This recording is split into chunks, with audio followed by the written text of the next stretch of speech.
moo tax dafay jaadu fa yanbagi lil aaqili an yaclama annahu laa aduwa lil insaani adarru alayhi min nafsihi allati bayna janbayhi dafay jaadu ci ku am xel mu xam ne amul benn noon bu gën a mën a lor ci moom lu dul bakkanam bi nga xam ne mi ngi ci moom muy ànd ak moom lim lay jàngal mooy bul topp sa bakkan képp koo xam ne dafa ñëw di rambaaj pour bëgg la teqale ak sa ay soppe muy feeñal ni moom kat daf lay laaye biir dafa war ci yow nga fen loo ko dafa war ci yow nga ne ko da ngay fen waxulu dëgg ndax góor gi jàngal na ko ca Zadrul Qulub ba Seydil Hadji Malick nee na rambaaj bu ñëwee ci yow fen loo ko nga tere ko ci sa kër dàqu ko parce que bu la gëmloo ne daf lay laaye biir loolu du ak laaye biir wan nasihatu la takunu illa an mawaddatin wa shafaqatin ak laaye biir du nekk ci lu dul soppaloo nit ki ay mbokkam bëggloo nit ki ay mbokkam waaye laaye biir du da ngay teqale nit ak ay mbokki nitam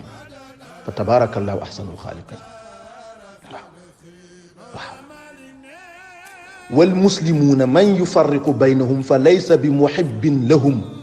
képp koo xam ne da nga jóg pour teqale jullit yi maanaam yow buggoo leen waaye it nekkoo di naan da ngay laay biir déedéet ndax ak laay biir kay mooy fa tabarakallahu ahsanul xaaliqin nga wax ko loo xam ne daf koy bëggloo ay mbokki jullitam waaye koo xam ne dafay ñëw pour teqale la ak say mbokki jullit teqale la ak sa ay soppe bal huwa aduwun lahum munafiqun faxdaruuhu kulla alxazar képp koo xam ne dafay ñëw pour teqale la ak sa ay mbokk jullit nee na nga yëg ni kooku ab naafiq la na nga ko moytu gépp ak moytu ba tey jaaduwul du yell ngay gaaw a noonoo ak sa ay mbokk jullit bala ngay noonoo ak say mbokk jullit nag fa tabarakallahu na nga ko leerlu bu baax a baax a baax waaye bu ab rambaaj ñëw rek